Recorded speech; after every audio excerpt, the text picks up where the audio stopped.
讓我哋打翻開剛才我哋睇過嘅聖經以斯帖記第1章1到2章8節。咁有啲人睇到個經文之後咧就好恐懼，因為咁長咧，牧師會講到幾點咧咁樣。上一次咧就我完咗崇拜之後咧，有人讚我講得好，原來佢係話我講得短啦。咁我諗下今日咧就聖餐喎，咁我挑戰都好大。咁我應許大家咧，我一定有節制嘅，係有節制。我睇住個鐘做人。雖然咧個鐘咧有時咧都係好就我嘅，佢唔行嘅。上次有一次咧個鐘咧係行翻轉頭，我不斷多時間，佢由搭9行翻到去搭8，行到搭8個鐘係壞咗嘅。咁樣我以為自己有好多時間，但係呢個鐘今日整翻啦，唔會咁樣樣嘅，係啊。雖然好長嘅經文，但係今日咧呢段經文咧，以斯帖記咧，記得啦，我哋嚟緊開始去睇成卷以斯帖記，有一個重點嘅，我唔知大家仲記唔記得？上個禮拜咪應該對上一個禮拜傾去睇以斯帖記的職場解讀咁其實咧，將佢放喺職場呢一個嘅處境當中嚟去思想咧，其實咧都係收窄咗嘅。如果你去讀呢一個嘅聖經嘅經卷，係以色列被擄後期嘅書卷。被擄後期有咩書卷係被擄後期啊？咁大家都好記得啦，以斯拉啦、尼希米啦，係咪啊？係被擄歸回嘅書卷啦。哈該書啦，同埋撒迦利亞書啦，呢個係被擄後期。馬拉基書啦，被擄後期嘅書卷。咁以斯帖記都係咧被擄後期嘅書卷嚟嘅，咁包括埋但以理都係被擄後期嘅書卷嚟嘅。咁喺呢一組別裏邊講到關於以色列人被擄嘅經歷裏邊啦，其實咧喺聖經舊約聖經嚟講咧，有兩個交付咗俾神嘅子民嘅信息，一個咧就係出埃及嘅時候成為一個焦點，交付俾佢哋嘅信息就係上帝係獨一至高嘅真實，佢哋係喺呢一個世界嘅當中，佢哋所認識嘅耶和華係獨一嘅主，藉着佢哋嘅子民喺埃及地出嚟嘅時候，去按住上帝嘅律法嚟去生活，在地上成為上主嘅子民，去宣告上主先至係唯一獨一嘅真實。所以咧，去到以色列人失敗咗，冇按住上帝俾佢嘅律法嚟去按照咁嘅嚟去喺地上裏邊咧嚟去成為一個咧主體一個政治嘅主體。佢哋以色列國啊嘛但係咧跟住被擄就流散於整個世界。流散於整個世界嘅時候，究竟上主救贖嘅旨意同埋創造嘅旨意，佢嘅國度仲會唔會係延續嘅咧？咁樣樣係啦。所以咧喺被擄後期嘅書卷裏邊咧，係有一個好重要嘅信息嘅。其實對我哋今時今日嚟講都好重要嘅，就係去展現咧，上主仍然係在這個世界，特別係呢個外邦嘅權勢主導嘅世界裏邊咧，上帝仍然喺度作王掌權。佢係歷史嘅主。不過歷史嘅主點樣去介入同埋工作呢？其實咧就同我哋一般嘅理解可能咧期望咧係唔一樣。今日咧我哋睇嘅以斯帖記咧都係喺呢一個大嘅範圍裏邊。咁所以我話咧，點解話係職場解讀咧？其實咧事實上以斯帖記講緊神嘅子民，佢哋作為一個有耶和華嘅信仰嘅一個子民，到佢哋喺呢個世界裏邊咧再係邊緣到一個地步，係冇咗身份，起碼佢哋冇咗一個主導性嘅身份。佢哋嘅價值觀、佢哋嘅信念都唔係喺一個主導嘅身份嘅底下去實踐嘅時候，究竟佢哋點樣自處呢？佢哋點樣去經歷呢一位嘅上帝呢？佢面對嘅掙扎，同埋喺個掙扎過程嘅當中，點樣體驗到佢哋仍然係上帝嘅子民喺呢個世界上邊呢？去見證住上帝係影響緊、帶領緊呢個世界歷史前進呢？其實同我哋都係好相似。其實我哋好多時候都以為我哋作為基督徒係好主導呢個世界嘅。個原因係我哋咧個個禮拜都喺教會裏邊聚會，我哋都覺得我哋自己好犀利嘅。因為咧喺築居台77號你就喺呢度生活啫嘛。呢個禮拜你見到我哋講嘅嘢咧，全部都俾人亞門噶嘛。譬如話，喂，我哋一定要以愛嚟去生活喎。咁就算你唔係咁樣做啊，你都唔會舉手反對噶嘛，係咪啊？我要彼此相愛啊，咁樣講咗咁多年都唔係嘅，但係咧我哋冇人反對嘅喎。我哋唔會話唔係應該彼此傷害先啱，咁又唔會噶嘛。所以我哋喺呢度咧，佢會覺得我哋嘅價值觀啊，我哋嘅諗法咧係通行無阻喺呢個生活裏邊。當然我哋嘅實踐啦，我哋喺度咧互相嘅激勵啦。但係當我哋走翻入去嗰個世界嘅時候，翻到佢哋個現實生活裏邊嘅時候，係完全唔係好似我哋想象咁樣。我哋一個禮拜得幾個鐘頭喺教會嘅啫嘛，對唔對啊？即係如果一個禮拜有6個鐘頭喺教會嗰啲咧，係非常熱心嘅人。你數下你有冇6個鐘頭啊？係除咗我之外，仲有邊個可以一個禮拜有6個鐘頭喺教會啊？係嘛？我唔止啦，係咪先？咁大部分弟兄姊妹都係一個禮拜咧，即係如果你有3-4個鐘頭咧，嗰啲係熱心嘅弟兄姊妹嚟㗎啦，啱唔啱啊？我哋大部分時間喺呢個世界嗰度喎，大部分時間喺呢個世界裏邊，你去做一個基督徒，作為神嘅子民。而嗰個圈子咧，係同我哋係完全唔一樣嘅價值觀，甚至有時會變成一種權勢、一種力量，係主導住成個世界嘅走向。而我哋要喺嗰度做神嘅子民，係幾咁唔容易呢？而職場就係一個呢啲咁嘅挑戰最激烈嘅地方。其實我哋有好多弟兄姊妹啊，已經退休啦，但係咧亦有好多弟兄姊妹咧仍然喺職場裏邊。你喺職場裏邊退休嘅弟兄姊妹，你有冇回想翻？其實你係實在點樣經歷喺嗰啲環境嘅當中做主嘅門徒，而當中你經歷到上帝主導住喺你嗰個處境當中，嗰啲係幾咁寶貴嘅東西。唔單止對你係寶貴，對呢個社會、對呢個世界都寶貴，甚至咧可能對於你分享出去俾其他嘅弟兄姊妹，嗰都係好寶貴。我哋在職場裏邊嘅弟兄姊妹，日日都仲係面對緊呢個挑戰。呢個咧係好值得我哋咧去關心同埋思想。我哋唔可以假設我哋冇呢樣嘢。如果唔係咧，我哋嘅信仰咧就係一個好虛嘅一個狀況。我哋咧要話呢個係一個現實，就係我哋嘅信仰生活能夠真真正正體驗流散於世嘅子民點樣嚟去經歷呢一位嘅歷史嘅主，帶動住呢個世界向前，帶動住我哋嘅生命向前。我哋一定要體驗嘅嘢。咁我哋咧用呢一個角度嚟去睇下以斯帖記，我哋睇下裏面有乜嘢嘅啟迪咧，可以幫到我哋。好，今日咧我哋睇呢個經文裏邊咧，分咗三個界，即係3幕啦，好似一個舞台劇3幕咁樣。第一幕一開始嘅時候咧，就係第1節至到第8節，係啦，就係咧呢一個亞哈隨魯王嘅國宴啊嚇，一個國宴，一個盛世嘅時代嘅國宴啊，其實咧好值得去思想嘅。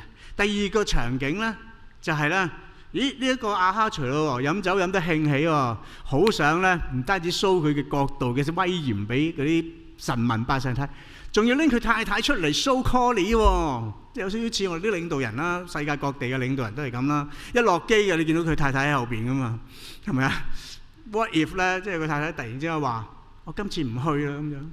呢個就係亞實提啦。今次唔去喎，王叫佢出嚟，俾大家睇下我嘅老婆、我嘅太太、我嘅皇后幾咁美貌啊！唔單止我嘅權勢、我嘅政績係可以令人羨慕，連我嘅皇后，但係亞實提唔肯。哇！突然之間嚟咗一個政治嘅風暴。咦？好奇怪喎！亞實提冇乜政治能量喎，但係佢可以帶嚟政治嘅風暴，又點解咧？咁樣樣。第3幕咧就係呢個亞實提被廢咗之後咧，騰空咗一個機會出嚟。就係咧，皇帝都仍然覺得，冇咗一個皇后，真係有啲唔安樂。開始咧係嗰啲靚女嘅機會啦。咁啊，所有美貌嘅人都有機會入宮裏邊咧嚟選。呢個咧有一個好得意，我哋經文裏邊講到咧，就係末底改將佢嘅收養嘅養女以斯帖就喺呢個嘅時間裏邊帶入宮裏邊。咁究竟係乜嘢回事咧？呢三幕咧係喺呢段經文裏邊嘅。咁我哋睇下可唔可以講得晒，講唔晒跟住即係下次再講，好嘛？即係睇下講唔講得晒呢三段。係啦，盛世其實我哋要思想一下咧，盛世同埋亂世之間嘅分別。其實咧，即係人咧，即係無論我哋嘅理想係點樣樣，我哋嘅價值係點樣，我哋嘅信念係點樣樣，其實咧，我哋都係要面對一個好重要嘅一個問題。究竟我哋點樣能夠安身立命咧？即係有時我哋諗下，盛世係咪一件好事咧？咁呢一個嘅亞哈隨魯王波斯王，佢一定咧唔係一個敬畏耶和華嘅人，一定係佢一定同以色列民咧嗰個認定呢個天地嘅主耶和華係唔一樣。但係佢卻係咧管治咗一個盛世，帶咗一個盛世出嚟。呢個係波斯帝國嘅好唔同於巴比倫嘅地方。其實咧呢度話亞哈隨魯王作王，從印度到古實，哇！佢係一個好大嘅國度啊！由印度去到古實，係一個大嘅帝國。咁樣講咧就好似輕描淡寫，但係實質上嚟講，要令到呢一個咁大嘅幅員咁廣闊嘅帝國國泰民安咧，係非常之唔容易喎，對唔對啊？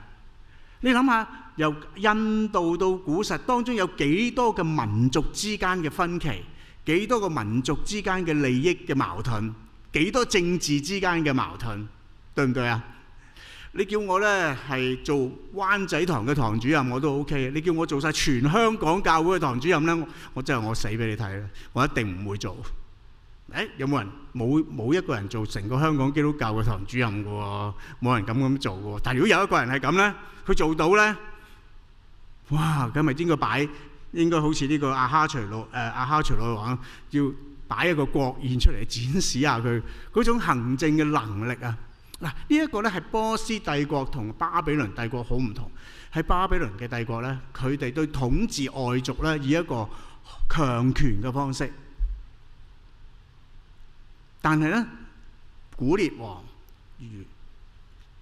取而代之嘅時候，就已經用一個咧對其他嘅種族懷柔嘅政策，容許佢哋翻去到自己嘅本土嗰度，係咪啊？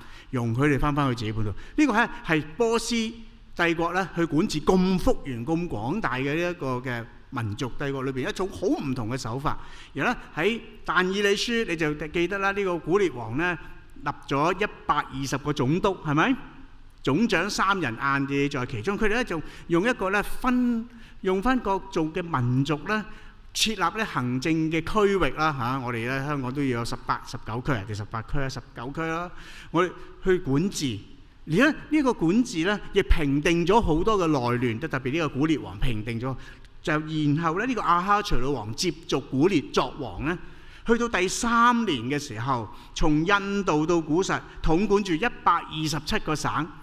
其實咧，呢一個波斯嘅管理一個咁大嘅帝國，而帶嚟一個太平盛世咧，都係一個管治嘅成就嚟嘅喎，對唔對啊？你試下諗下，中間要撫平咁多嘅矛盾，佢係要用幾多嘅政治智慧嚟去解決呢啲矛盾咧？咁你話如果唔係咁，時時都要用強權暴力嚟去解決呢啲嘅爭端嘅話，就唔會係一個太平盛世。冇一個太平盛世咧，就唔會有豐富嘅，對唔對啊？我哋嘅香港人咧好唔中意嘅，以前咧97前咧，成日都講安定繁榮，我哋好唔中意啊，因為我哋好清高嗰啲人咧，成日覺得成日都講安定繁榮嘅，喂，真係唔安定就唔會繁榮嘅喎。有好多嘢你係要有一個穩定嘅狀態，你先至可以做落去嘅。譬如做得長遠、深遠嘅嘢。你唔可以突然之間，聽日又話俾你聽個政策改變噶嘛，係咪啊？如果聽日話俾你聽咧，呢樣嘢又唔見咗啊嘛。所以咧，深刻嚟講咧，呢樣係一個兩難嚟嘅。有時我哋覺得呢個體系咧對一個人嘅約束實在太大啦，對唔對啊？我哋想想咧，好多理想啊，好多願望啊，好多即係見到好多新嘅嘢發生啊，都係要突破呢啲框框嘅。但係咧喺一個咧不斷咧產生亂局嘅狀況底下咧，亦唔係一件咧好容易嘅事嚟講，係啦。盛世同埋亂世，究竟你想喺一個盛世嘅當中啊，定喺一個亂世當中生活咧？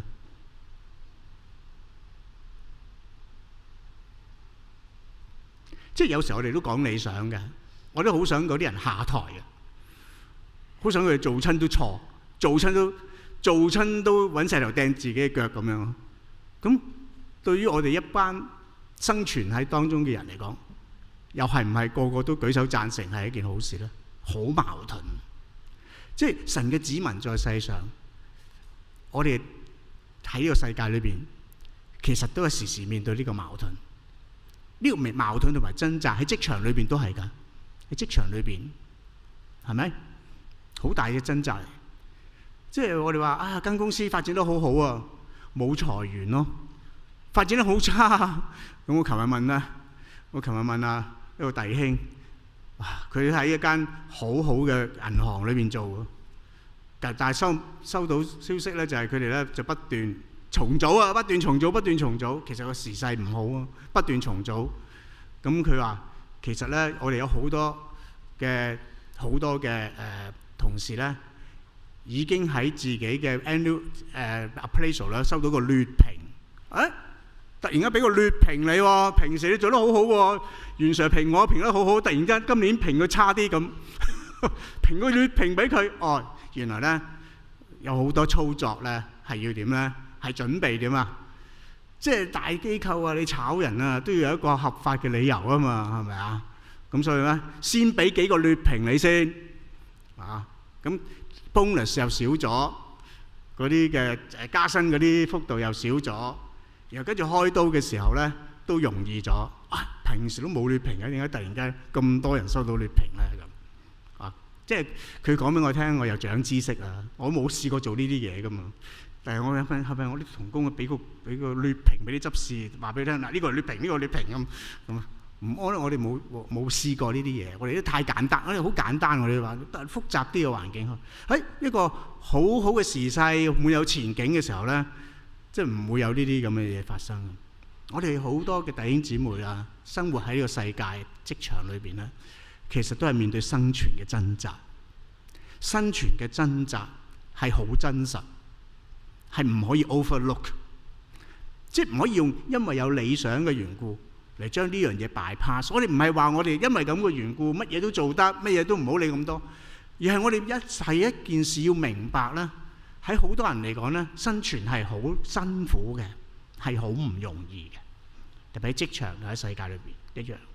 琴日同一位老師，佢一個好一位姊妹啦，我哋灣仔堂嘅佢係老師，佢係好熱情啊，對教育係好有熱誠。佢好悲傷啊呢段時間，因為咧佢碰親啲學生，好多學生自尋短見，即係佢都唔知點算，即係有時。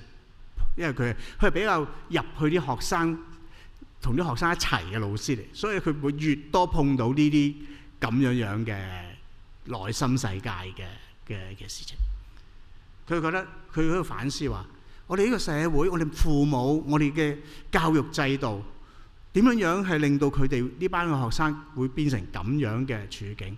佢話佢怪責啊，佢話我都有份啊，就係替我有份啊。佢作為一個老師，覺得我自己都有份，嗰個價值觀係我都有份去推進啊，以至咧令到嗰啲事情咁樣發生。咁佢好懊悔啊，即係好唔知點算啊，即係在見到一個 system 裏邊咧產生呢啲問題。咁我喺度分享嘅時候話，其實咧我哋呢一代嘅學生同我哋上一代唔同，佢哋係咁樣面對生存嘅掙扎，其實係一個生存嘅掙扎嚟嘅。家長、老師喺個 system 裏邊都係一個生存嘅掙扎，產生呢啲嘅情況。咁我哋上一代有冇面對生存嘅掙扎啊？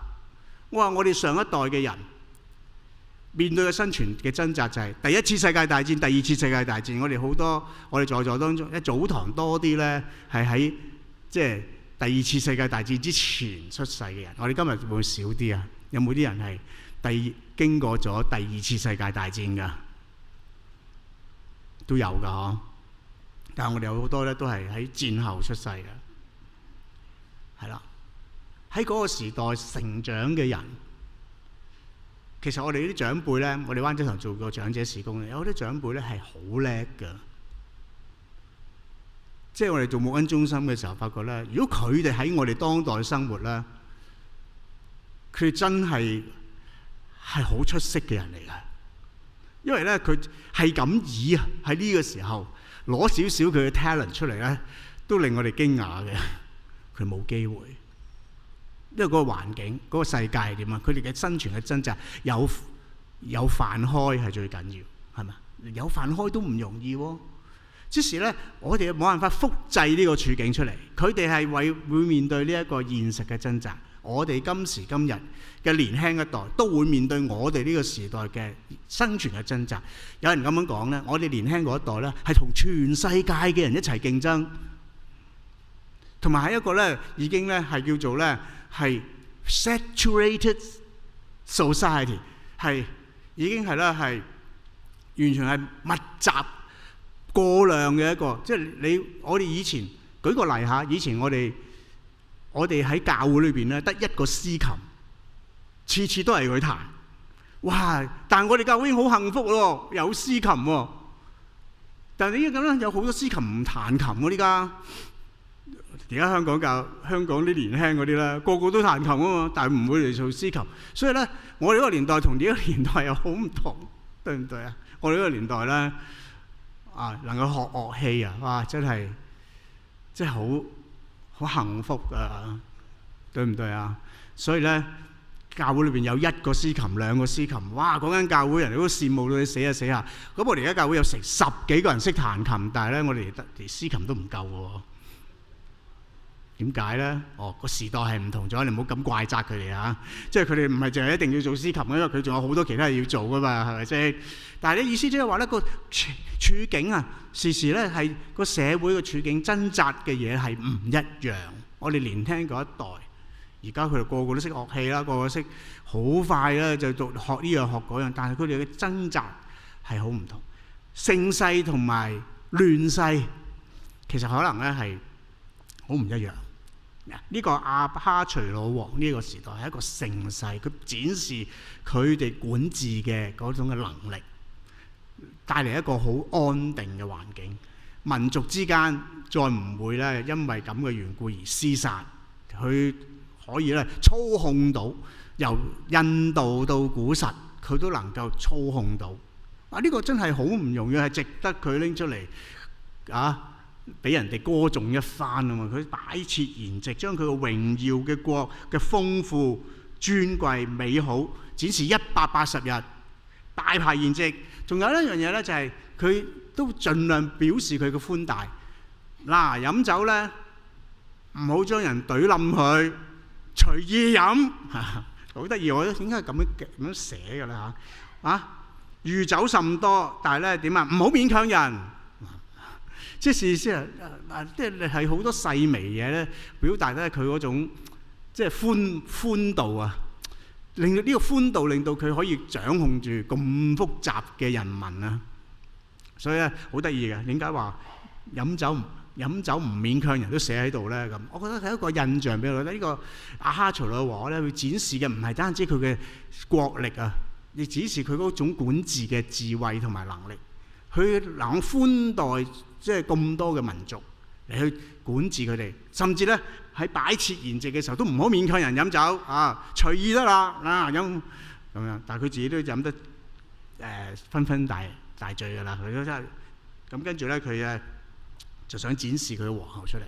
所以咧我話其實咧喺職場裏邊咧有陣時我哋好多弟兄姊妹都面對一個掙扎，就係維持一個穩定嘅局面，可能係我哋上邊嘅領導咧，佢哋想做嘅嘢，佢哋用好多方法去維持一個穩定嘅局面。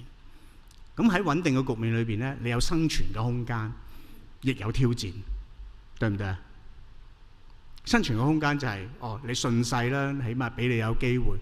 挑戰係乜嘢咧？咁係啦，呢個咧就係係亞哈隨魯王嘅皇后咧，做咗一件咧好似咧係好唔即係俗啲講就唔知掟嘅嘢。即係皇帝叫佢出嚟見下大家 ，show 下皇帝嗰份嘅尊榮，有一個嘅咁美貌嘅皇后。其實試下諗下咧，喺當時嚟講咧，你明唔明白點解亞實提會反，即係會話會 say no 咧？點解會 say no 咧？即係我覺得咧，我哋咧諗下咧，就係喺香港啊，女性 say no 啊，先至有條件啊嘛。喺波斯係冇條件嘅喎。香港嘅女性嘅地位咧係非常之崇高嘅，喺東南亞嚟講，啱唔啱？即係呢個係據統計㗎嚇。我呢個講咧係據統計，即係女性嘅地位嚟講，香港係算高嘅。即係如果我太太話我唔去啊咁樣，我哋都點啊？點啊？哎呀，唔好啦，你唔好去啦。喺韓國啊，係啲女人讓位俾啲男人噶嘛，係咪啊？拎住一抽二抽個男人坐噶嘛，聽聞係嘛？個女人喺度企啊。喺香港你試下見到牧師坐喺度，然後阿張姑娘咧拎住一抽二抽企喺度，炒咗我都似係咪啊？翻嚟係咪啊？嚇咁樣對老婆嘅，咁啲姊妹即刻即係擺上網，然後跟住咧即係群起攻之。呢個牧師咁搞法嚇，仲喺香港生活嘅佢係對唔對啊？但係亞實提啊，點會做一啲咁唔知掟嘅嘢嘅咧？有陣時我覺得係一個謎嚟㗎。即係亞實提咧，點解會咁樣做？嗱，有啲人話咧，其實呢個亞實提咧都有一定嘅政治能量嘅。咁但係其實事實上喺聖經裏邊講咧，皇后咧亦冇乜政治嘅能量嘅。但係佢有影響力嘅，不過咧冇政治能量。一時諗下咧，就係我覺得呢個聖經裏嘅描述咧，就係一個充滿權勢嘅君王。可以講話咧，其實咧佢冇任何嘢挑戰佢噶啦，其實係對唔對？特別亞哈隨魯咧，佢唔係淨係做王啊，佢做到你心服口服啊！即係佢展示嘅就係佢點樣管治，由印度到古實127個省，帶嚟整個世界、整個國家有一個平定晒所有嘅矛盾，能夠咁樣去治理又豐盛。佢唔單止做王啊，仲有說服力。佢話俾你聽，我有說服力，所以咧，佢係感覺到咧，佢係一個咧係好難俾人挑戰嘅人。但係何解就係佢嘅皇后係挑戰佢喎？你係咪真係咪好大嘅矛盾啊？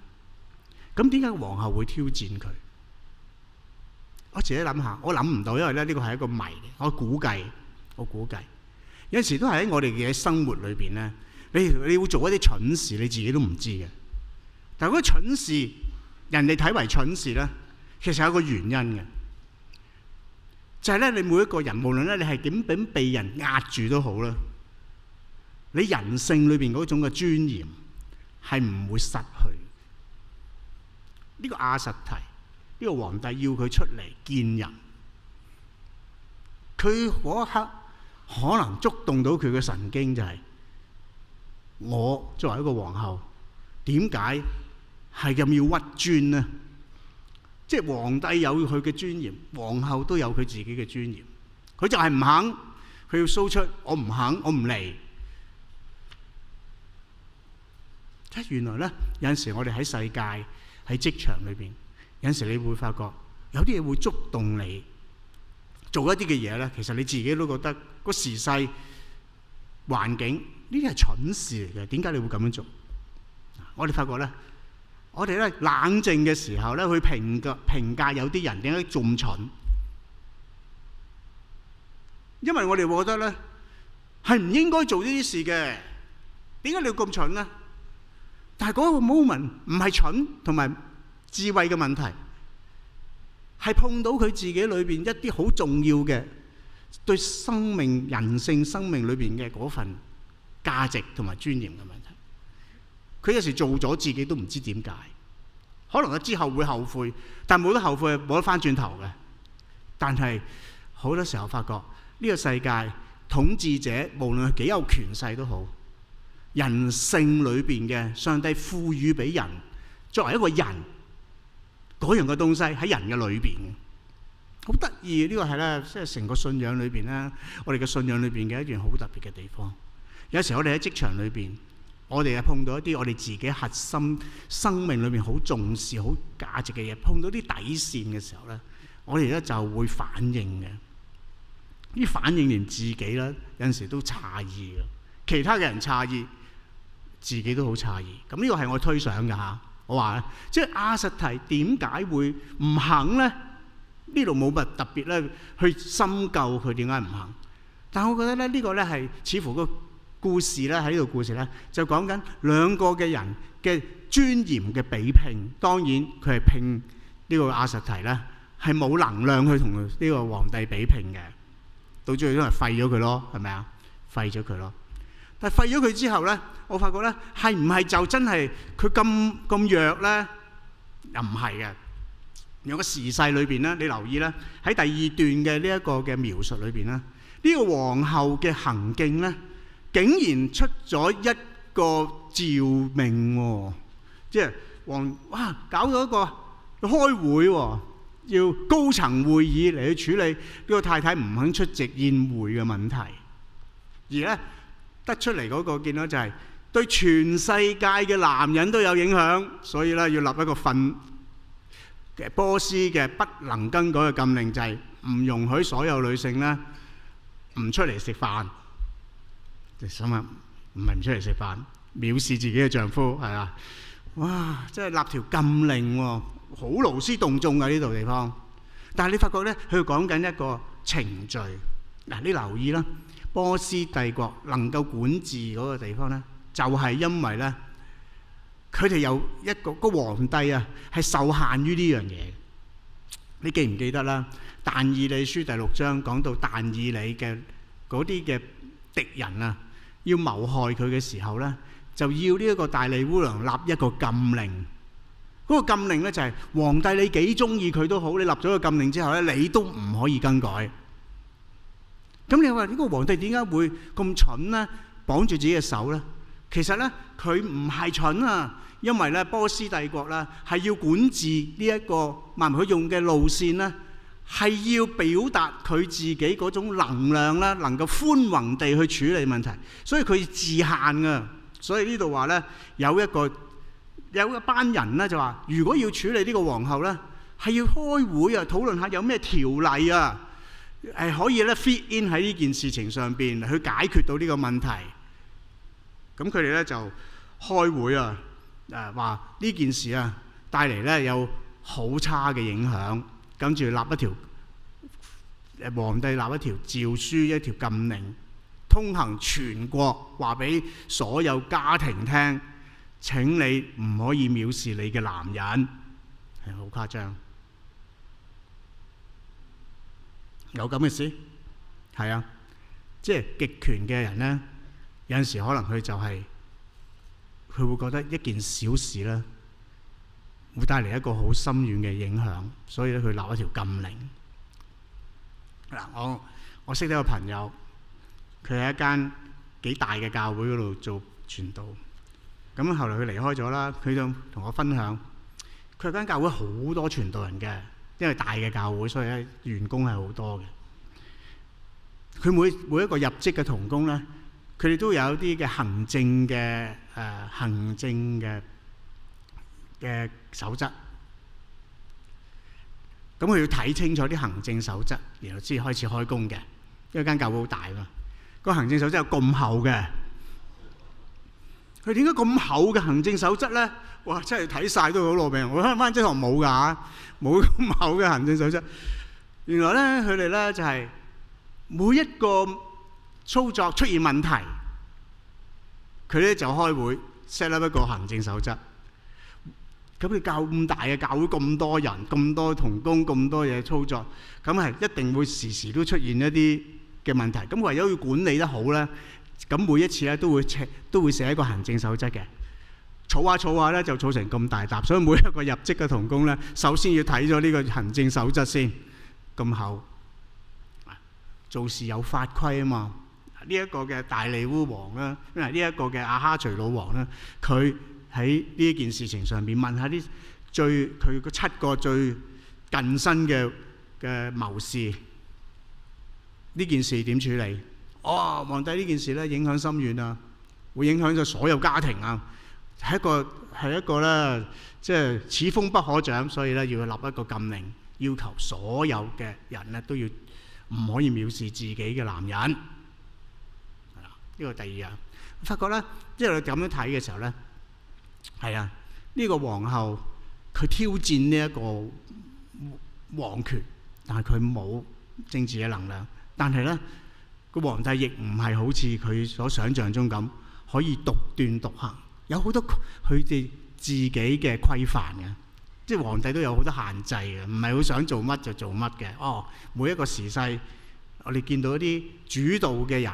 其實佢哋自己都受到好多規範，咁所以咧，你見到啲嘢就咁樣出現。好啦，最後就要再選一個人，再選一個人咧，咁我哋就唔詳細講，我留翻下一次。但係咧，呢段經文裏邊咧，就講到喺書珊城有一個猶太人末底改，佢嘅家族咧，佢嘅家族係經歷呢一個被擄巴比倫。去到巴比倫嘅一個家族，咁顯然喺呢個嘅耶哥尼亞嘅時期擄去呢一個巴比倫咧，其實佢哋係一班貴胄嚟嘅，嗱係猶太嘅精英，第一批被擄巴比倫嘅以西結嗰個年代嘅係猶太嘅精英，佢哋咧係被選入去巴比倫裏邊咧。做呢一個嘅謀士啊，同埋咧，即係培養佢哋咧，能去幫手治國嘅。而末底改咧，其實就係出身於呢個家族，所以佢係一個亡國嘅一個嘅猶太人。但係佢個出身 background 係好好嘅，而且佢咧係第一代被擄嘅人，佢哋咧都係喺呢一個嘅外邦嘅政權嘅圈子裏邊咧，喺個圈子裏邊打滾嘅。係啦，末底改。係啊，就將把握住呢一個機會咧，就將以斯帖送咗入去宮裏邊，嚟去希望能夠咧選呢個皇后。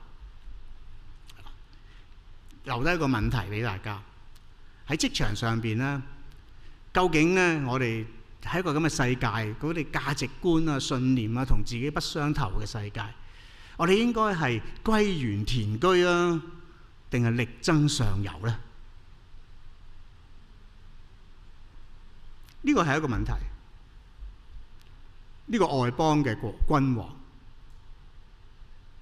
呢個地方唔係我哋自己價值相投嘅一個地方。呢個係書珊城嘅皇宮，係政治嘅中心。究竟我哋要退隱江湖、歸園田居，定係把握機會、力爭上游？呢個就係好多弟兄姊妹所面對嘅挑戰，對唔對？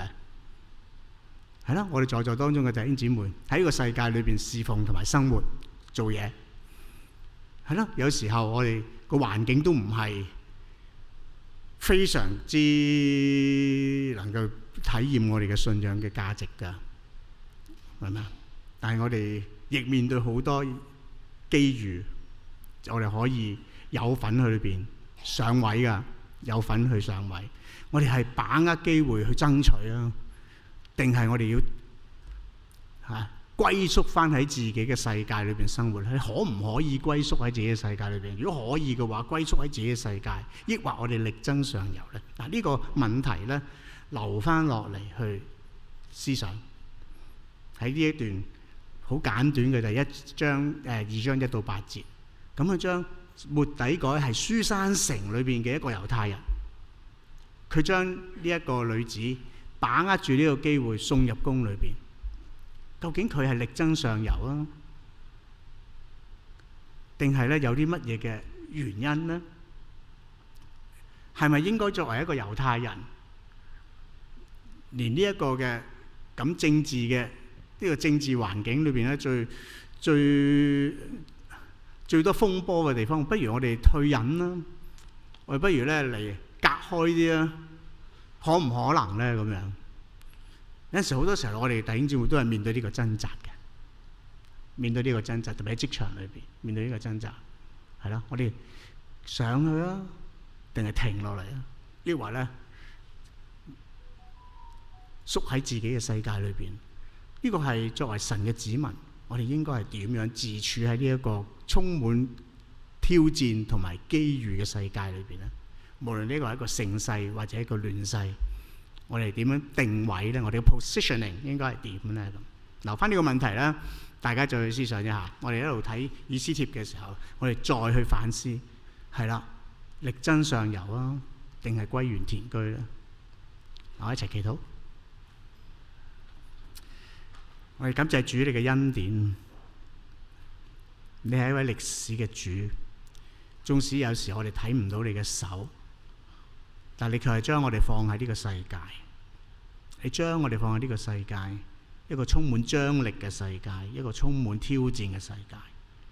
但係同時呢，你亦係讓我哋能夠有抉擇嘅嗰個嘅機會，本於我哋自己內心人嘅本性，我哋所擁抱嘅價值嚟作出選擇嘅可能性。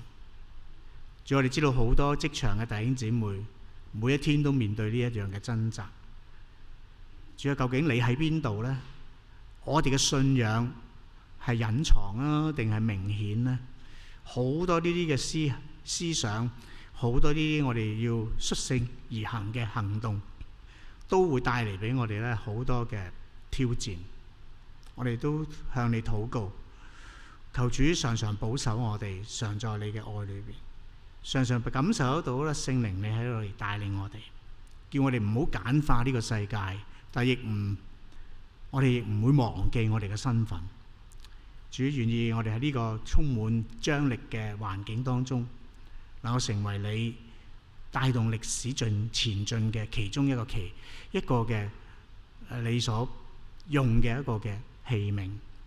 我哋都願意你親自嘅嚟去祝福我哋喺職場裏邊遇到困難挑戰嘅弟兄姊妹，教導我哋識得彼此嘅能夠體諒聆聽，並且互相嘅支持，俾我哋咧有更多喺練力當中得到智慧。我哋仰望你，垂聽我哋祈禱，奉耶穌基督嘅名，誠心所願。